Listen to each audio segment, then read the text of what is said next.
We got history. Got me feeling the nostalgia when you look at me. Hey guys, it's your girl Ruby. Welcome to my YouTube channel.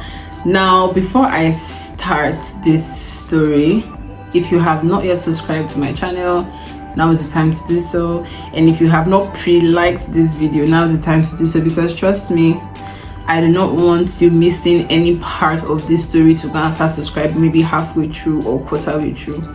So if you haven't done all of those things, now is the time to do it. I'm gonna give you some time and then we can start our story session.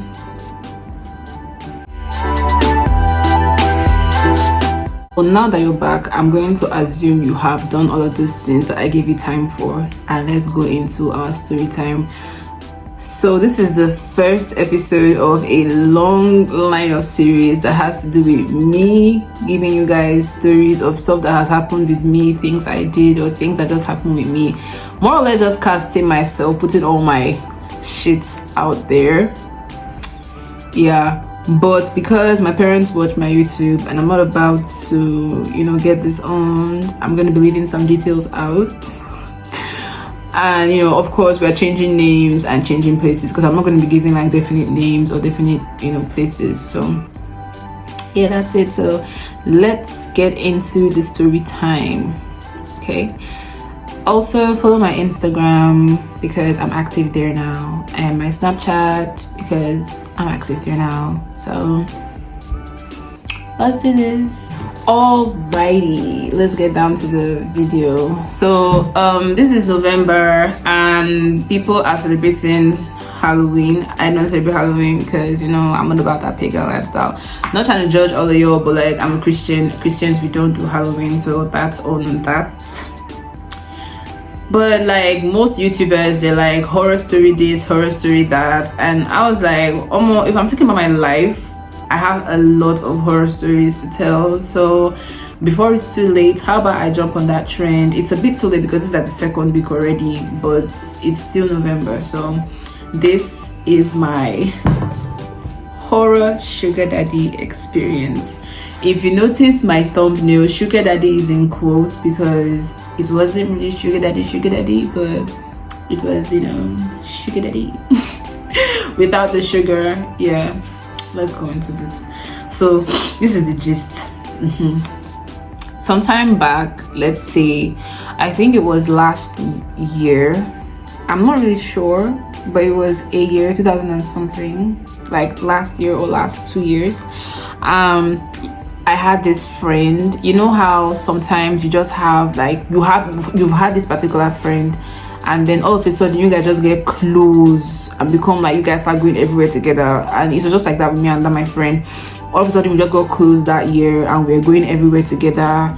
And then sometime during that year, his friends came into Abuja, and then we went to the airport to pick the friends, and then we took the friends to where they were lodged to settle in and all. And then by like noon into evening sort of, we wanted to eat, and then my friend was like, he forgot his card in the car, so I should just help him pick up his ATM card from inside the car. And I was like, fine, no problem. So I went to the car, and then I'm just gonna leave this table because the table keeps shaking up the camera and I don't want that to happen. So I went downstairs, I went to the car to pick it up, and anyone who has seen me in real life knows that I am a spec, and I know that, I'm aware of that. And if there's anything worse than a fine girl, is a fine girl that knows that she is fine. So I know that I'm fine. So when I walk, there is a particular pimp in my step. Not that I'm trying to attract anybody, but like that's just the way I walk. That's the way I have always walked. So yeah. So of course I went downstairs. I got to the car. I took out the ATM card from the car, and then I locked it up. And then I was about leaving, still just being me, and I was just feeling myself. I think I had earbuds in, so I was just listening to music. When you listen to music like that, you start walking as though like you're in a music video and shit. So that was the way I was. All of a sudden, I just noticed that I was about to cross like from the car park into the entrance door, and then I noticed that there's this Land Cruiser pulling up towards me. diplomat plates, you know, this normal purple plates. And I'm like, okay, are you about to stop for me or something? So I was like, okay, well, me, I don't really care, because I mean, I'm a fine girl. You stop, you don't stop. I know I'm a fine girl. I mean, you're not gonna tell me, you're not gonna validate me. You understand? So that was it. But the car stopped, and then windows rolled down, and the guy inside was like, he was young, he wasn't old, he was, I would say, a bit, maybe like in his late 30s, or like middle to late 30s anyway. And then, you know, now all these northern guys, so at first I was like, all these northern guys and their married selves always wanting to stress somebody's daughter out. But then I was in a good mood, so I was like, okay, what up? And then he was like, I like the way you walk, one thing. And I was like, oh, okay, thank you. And he's like, hi, I'm Ambassador, name retracted, I'm gonna call him John. I'm Ambassador John. And I was like, oh, okay, hi, I'm Ruby. And he's like, nice name, where are you from? I was like, Delta State, Yoruba girl, that's what's up. And then he was just like, okay, he's from Abuja, whatever. So he gave me his card, and he was like, I should call him when I'm free. But then he took my number because he figured I wasn't gonna call him. But he gave me his card, and I was like, oh, okay, sure. And then I walked away, and I went upstairs, and I forgot all about him. I did not even, okay, I even told my friend when I got up, like, I met someone downstairs, and my friend was like, just now. And I was just laughing, and I forgot.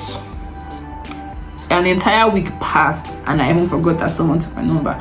And then all of a sudden I get a phone call, and he's like, hi, do you remember me, Ambassador John? And I'm like, oh, okay, hi, what's up? And he's like, what happened? You didn't even text me, no call, nothing. And I'm like, I've been busy, work. Mind you, that period I was not doing anything. I was just cruising around town. I was just lazing around. But like in Abuja, you cannot let people know that you are just sitting idle, or that you don't have money, or things like that. You know, in Abuja you have to live this level of fake life, because if you tell people that you don't have money, they will not help you. If you look like rag, they will not help you. They like helping people who look helped. So that's what I did. I told them, oh, work, excuse me. So I told him, well, I've been at work, I've been busy, no time. And he's like, oh, okay, that he wasn't even in the country, but he just go back, and like he wants to take me out. How would I like to do dinner? And I was like, okay, fine, after all I'll be off work by 5, so by 7 I should be free. By 7 he sent the driver to come and pick me from my house, and that was actually sweet, even if I would have preferred going with both, so that I can actually scope my surroundings well before I come down, just in case he's a kidnapper and I have to run. But he took, like, his driver came to pick me up, so I was like, whatever. And then we got to a place which was very classy, name retracted, because the people that go there, no, and it's like it's strictly by invitation place, so you can't really get in unless like you have a reservation or an invitation by the owners of the place. So when I got there, I was escorted in by his driver, and then I got to where he was seated, and then he was all being so nice and all to me. But then it got to the part when we were about to order food, and he ordered for himself. He got tea and then some stuff that I don't even remember at this point. And then he started ordering for me, and I'm like, okay, I get it's your money and all, but like, you're ordering for me, as in, hello, what you're ordering, I don't even know how to eat it. You're ordering oysters. I never had oysters in my life. I don't even know if I have a shellfish allergy, and you're ordering oysters. He was ordering oysters, he was ordering sushi, like things like that. And I'm like, this doesn't even look appealing to me, so why would you think I would want to eat it? So I don't get it. I'm lost. Then they brought the food, and I was like, sorry, I don't know how to eat all of this. I'm not gonna act like I can when I know I cannot now. Yeah, I mean, my phone will not reach like that. So he was like, oh, he's so sorry, wanting, that he just felt I would like to eat something like that, but I can order if I want. And I ordered my normal fried rice and shrimp platter because at least I know what that is. So when we were done eating, he was like, he wants to talk to me privately, and I was like, oh, okay. And then we went outside and we were just talking and all. He was asking me like what school I finished from, etc. And he was like, he thinks I'm very cute. He thinks I have very nice jeans. And I'm like, jeans? Is this person like an organ harvester? Why are we talking about my jeans here? Hello? And then he's like, if I agree to have a child for him, he will take me to London, that's where all his baby mamas are, that he's not really married but he has people who have children for him, that he's got like 3, and then he's got like 3 kids each from them, that he loves children, etc. And like if I give birth to either a boy, a girl, whatever it is, that he will take me to London, he will get me a house, get me a car, and start me up on a business there.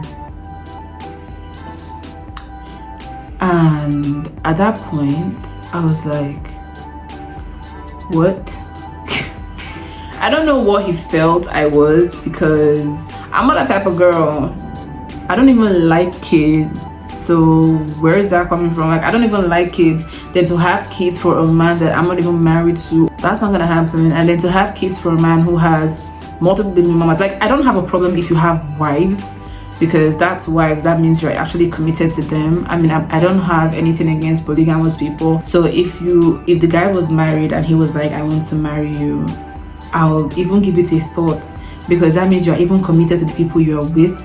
But this one is like baby mamas and then distributed around the same London. Hello, who's about to get into that free drama? Me? For what? And I was like, no. And he was like, oh, okay, but then can I at least date him? If I date him, he'll give me 150k every month and whatever. And I was like,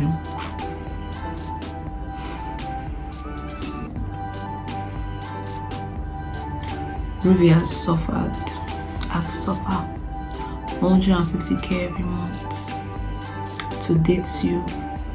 As per what exactly? I'm not understanding. So I was just there, and I just like had a very nice smile and all. I'm just trying to hide the fact that I was about to slap this man in his head, and I was like, well, I don't know you like that, and I don't really want my relationship to be based on money. So what I'm gonna do is, let's get to know each other and then we can start whatever from then. And he was like, okay, fine, no problem. And then he dropped me home himself. Then I got down and I got into my house.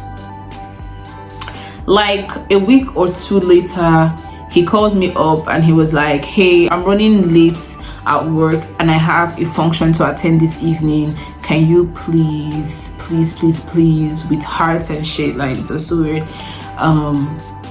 be my +1. And I thought it was cute that he would want me to be his +1. So I was like, okay. And like I said before, I was very, very free. So I was like, okay, no problem. And he was like, dress nicely because all my colleagues are going to be there.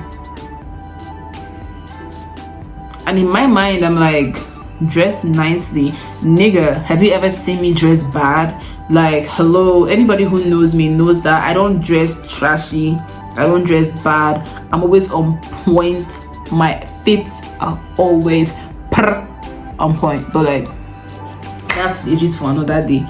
But bottom line is, like, I was like, okay, no problem. And then I picked out this dress and this pair of shoes, and I was like,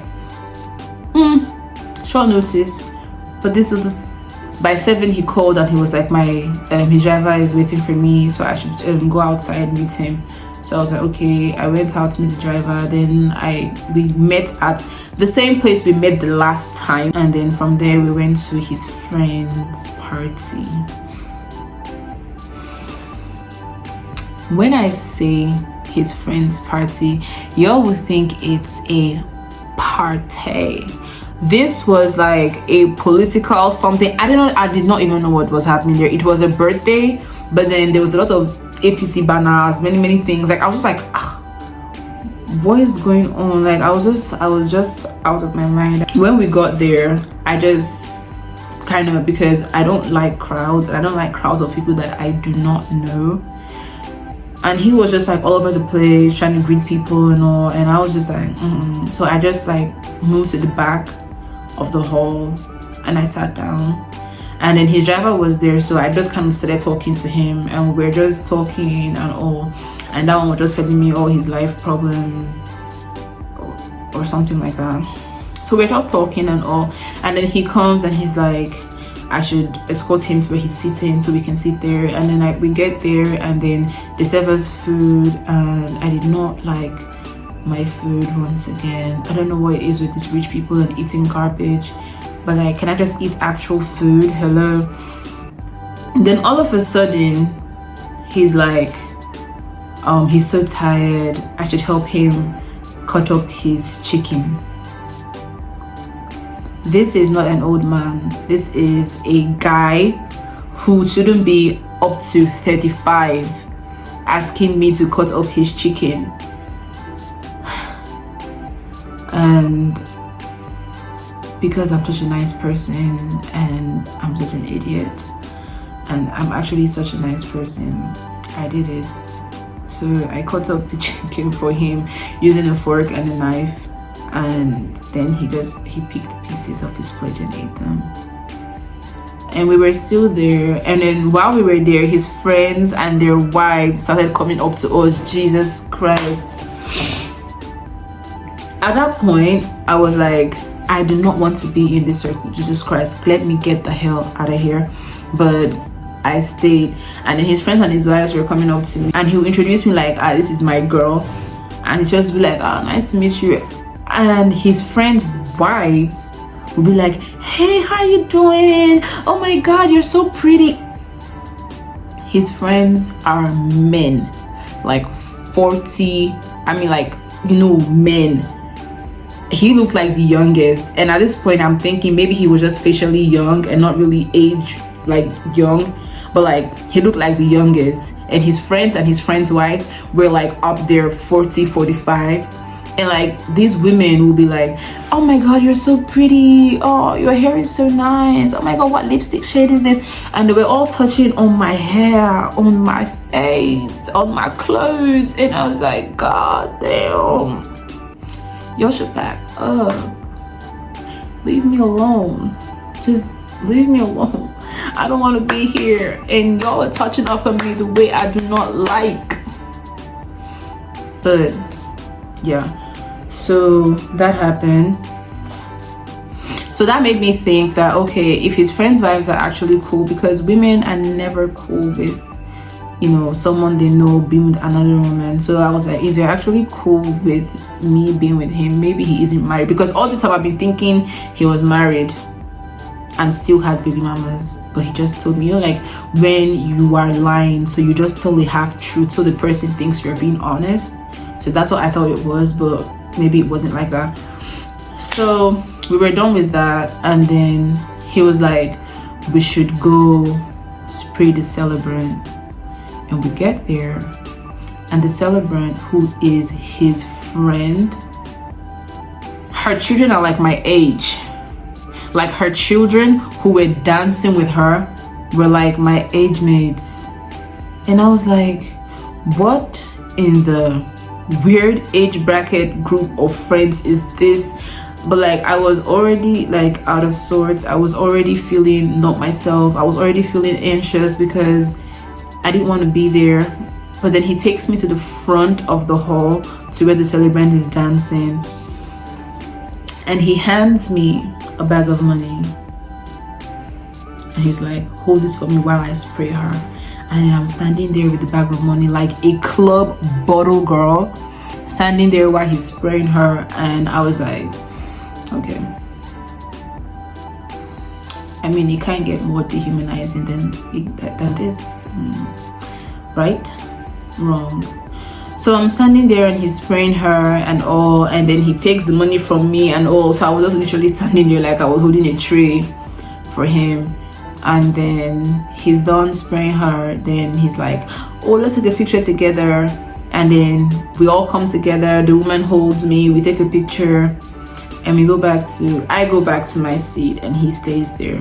And then he comes to meet me. He's laughing, and then he's like, this lady likes you, and you know, she was even just telling me now, say that if I give you to her, she'll give me like 8 million.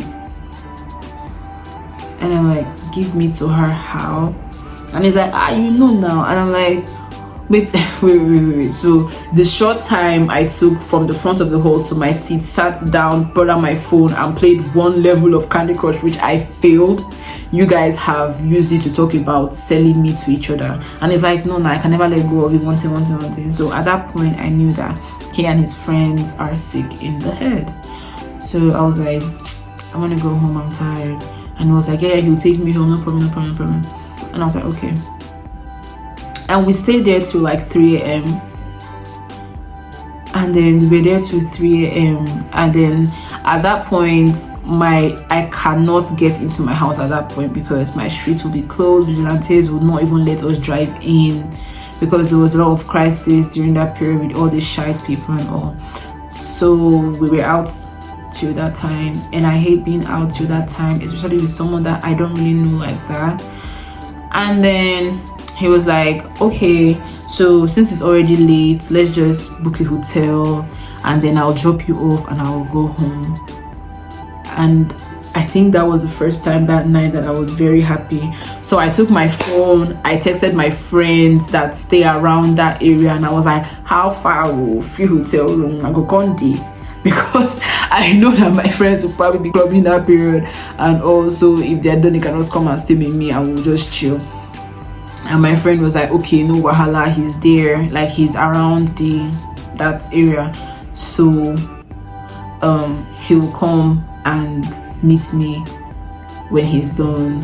He and like the other guys, they'll just come to the hotel and we'll just chill till morning and then go back home when the day breaks, since it was already 3. So and then my phone was about to die. I did not take my power bank because I felt I would have been able to come back home in time to charge it, because it was fully charged when I left the house. But yeah, I was in that predicament as well. We got in the car, we left that area, and he took me to, let's just say, for those that are in Abuja, just imagine this. We left Metama and he took me all the way to I think it's Lukogoma side. So that's it's far, and he took me from Metama all the way to, like, that's like how many kilometers far. And I'm like, I don't know that area well. It's 3 a.m. so boat is shut down, so I don't understand why we are going this far. So at that point, when we were entering the different highways, different express, I was scared out of my mind. I was like, hey God, hey, they are carrying project. But I was just quiet, and I was texting my friend like, I don't know where I'm going, I know where this guy is taking me to. My friend was like, I thought you were in Metama. And I was like, yeah, but like he didn't book a hotel there, he's taking me all the way somewhere, I don't know. So I sent my friend my live location, and my friend was like, okay, that in fact he's driving up behind me right now, that he's on his way, he's following the live location. I was like, okay, fine. Then we stopped at a hotel, we got in and we booked.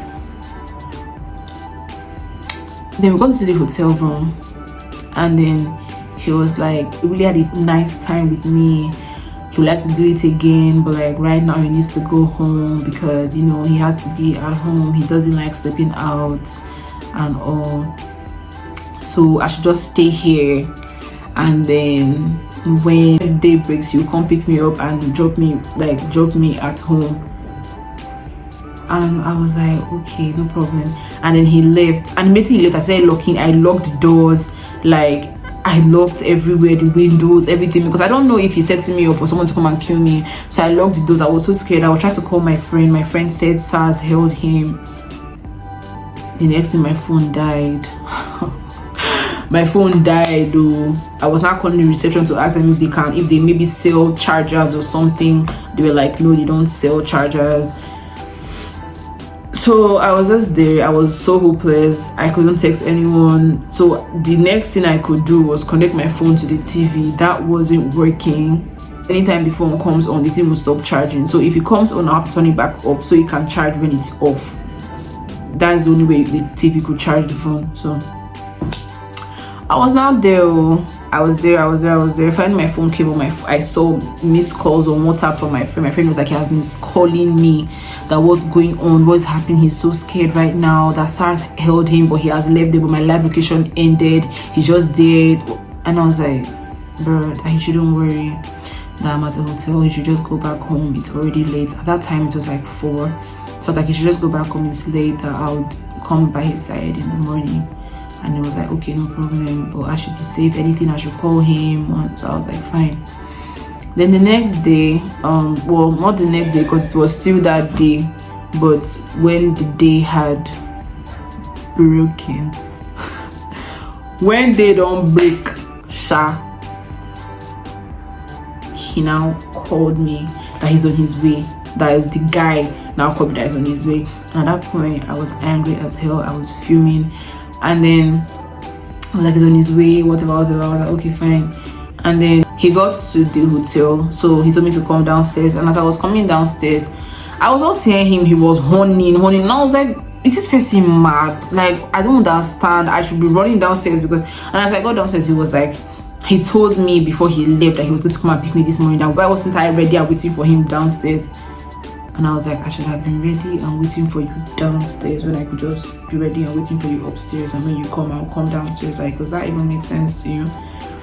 And then he was like, whatever, that in fact, I'm making him late. This is what he doesn't like. And I was like, is it, what?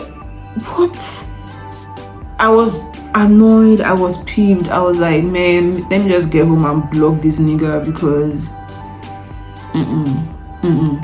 So finally we got to central area and this guy dropped me in front of this National Women's Center that I should book boat from there because he can't go all the way to my house, so I should book boat from there and go home. And I was like, no problem. I got down from the car, I booked my boat, and I got home. And when I got home, I blocked his ass everywhere.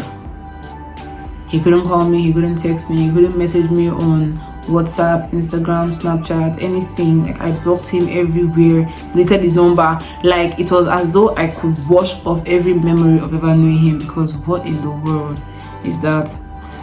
Funny story, when I got home that day and finally charged my phone, I got a message, and the message read, "Hi, I know you are going out with my husband, but please, can you just let him come home earlier?"